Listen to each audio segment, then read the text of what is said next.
قال إذا بدك تكذب بعد شهودك. هات لنشوف، خلينا نفتش موبايلك ونشوف إذا فيه الصور أو لا. يلا. لك عمي انت جاي تتبلاني. لك شو اعطيكم رمنون خيو رمنون. هلو عني تعال هون بلا. اسمع، قسما بالله بروح بشتكي عليك وبحطك بسجن. عم بتصورنا بدون علمنا، لك عم بتصور مرتي. طول بالكم، شو صاير؟ شو القصة؟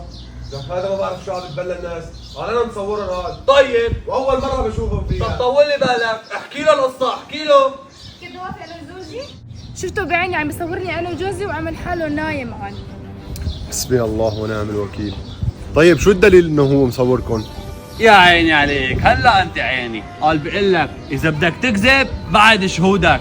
معلم هاي موبايله، فتشه، اذا لقيت الصور معناتها نحن مو كذابين، واذا ما لقيت الصور ولك حقك على رقبتي، ولك لاعطيك عيوني بدالهم. منيح هيك؟ ايه وانا موافق، انا جاهز.